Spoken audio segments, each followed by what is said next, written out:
After 29 years, we have a sequel. There will be plenty of spoilers because I am talking about my thoughts and feelings on the second Hocus Pocus movie in consideration with the first. So, some things that you might not know about the first movie.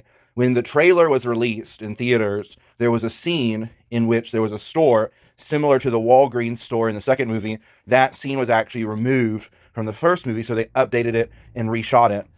Also, a storyline in the original drawings of Hocus Pocus before it was filmed, when they were working on the script, was candied apples.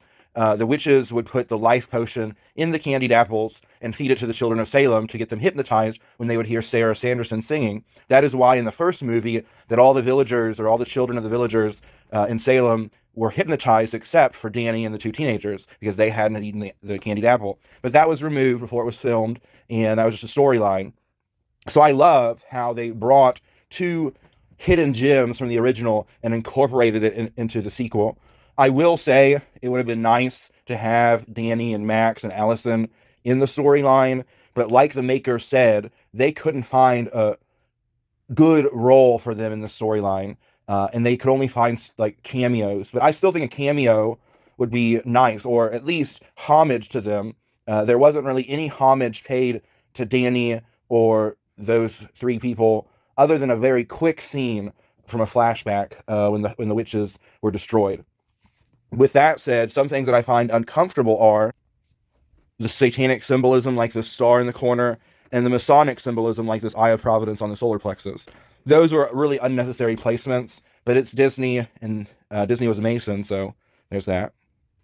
I love how they have more spells. I will say the singing portions weren't as strong as the original, but I do like that there are multiple singing portions. Funny story is, after I got obsessed with Hocus Pocus, the original, when I was a child, I used to quote Shakespeare, particularly Act 3, Scene 1, which is the witches scene, and I liked that they incorporated the same thing I would recite into book. I like that they research their ingredients. Witch's butter is a real fungus, and it looks like butter, and the legend has it that witches used it to hex people. And this, I can't pronounce the berry's name, but that plant is a cousin of ginseng, and the nickname of it is the devil's walking stick. So, in the petrified spider, I think ties back to the earlier scene of young Winifred, which, by the way, young Winifred is literally who I was as a child. The temperament, the attitude, the confidence, the selfishness, definitely me as a child. All the sisters look good. Winifred looked just the same. Obviously, it's 30 years later, but the witches aren't supposed to age. So Sarah does, like, around the chin area, she looks aged. And I kind of wish they would have edited that out. I know this isn't about beauty standards. This is about the witches being immortal and just coming back refreshed. And then also, Kathleen and Jimmy's lost weight. I wish they would have put a suit on her to make her bigger again, because there's nothing in the storyline of why she lost weight. And they could have, like, if Kathy didn't want to do a suit, they could have just added, like, in one line to explain the changes. But regardless of that, I still love the movie. The witches did great. There was a lot more dynamic. There was more room for everyone to shine this year round. I love that they had an interracial same-sex relationship. That was very comical to see a gay couple that looked like me and plenty of my partners on Halloween watching Hocus Pocus together at home. That is something that you could probably see me doing. And after watching it 3 times already within the first 24 hours of it being streamed, I did notice, if you watch at the end, when Winifred reads this, it says, "I call upon the sacred land to raise the power in my hand." And it reads north, the south, the east, the west. Now, if you watch it, the very first time she reads it the north, the east, the south, the west. And then the next 2 times she says it, it's like it is in the book. So I'm wondering, I really have a feeling that was just a mistake, but I don't understand the meaning if it was intentional. I don't get it. But other than the north, the south, the east, the west being the sign of the cross, and the north, the east, the south, the west being the direction going around the circle. But I don't really understand it. I just noticed that. I thought it was a good little, maybe a blooper. I don't know if it's a blooper or not. But just watch, near the end of the movie, when she does her spell work, you'll notice that she says the north, the east, the south, the west, and then changes it twice more afterwards. I will say that the way, this is big spoilers, but Winifred, Sarah, and Mary going away to another dimension as dust, but still all powerful. They didn't lose their power. And the fact that at the very end of the credits there's a second black flame candle hopefully you've already watched this by the time you listen to this, but they had the shopkeeper remade the Black Flame candle. So now he actually made two of them, and you learn at the very end. So hopefully there's another third installment. I will say I read somewhere that Mary Sanderson, or Kathy and Jimmy, wanted the third installment to be animation.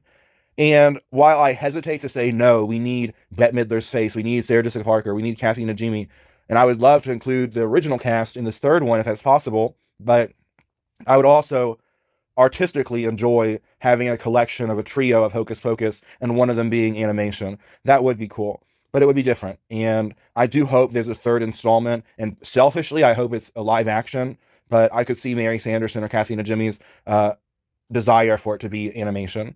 But with that said, another nod that I noticed is Sarah Sanderson was showing her legs off a lot in this movie, which as a young child, you have to remember I used to dress up in like fishnets and garters and leotards and makeup and all that stuff when I was a child. So rewatching this in the original Hocus Pocus, there's a scene that shows off when she's flying and descending. Sarah Sanderson shows off her legs and there's a garter and all that. So I noticed that as a young child just because I used to dress up.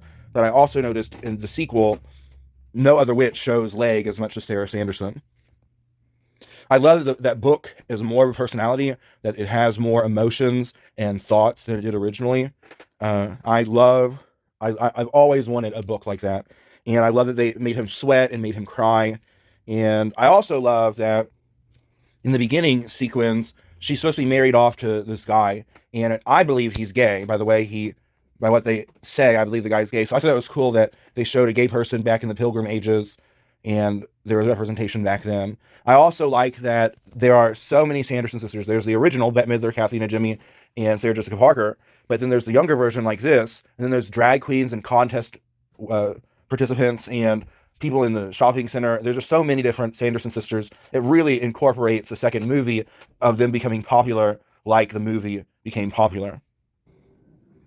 So with it all put together, I love the sequel. The original will always be greatest, but everyone says that about every movie with a sequel. This movie is definitely on par with the original. The only thing that I would like to have been more powerful would be the musical and a little less satanic Masonic. But with that said, I've watched it 3 times within 24 hours. I'm going to watch it again in a couple days, and I'll just be rewatching it probably all throughout October. I probably won't watch it every single day like I did the original when I was a child, but it's very exciting and thrilling to finally have a sequel, and I don't want it to burn up and go away too soon. Thanks.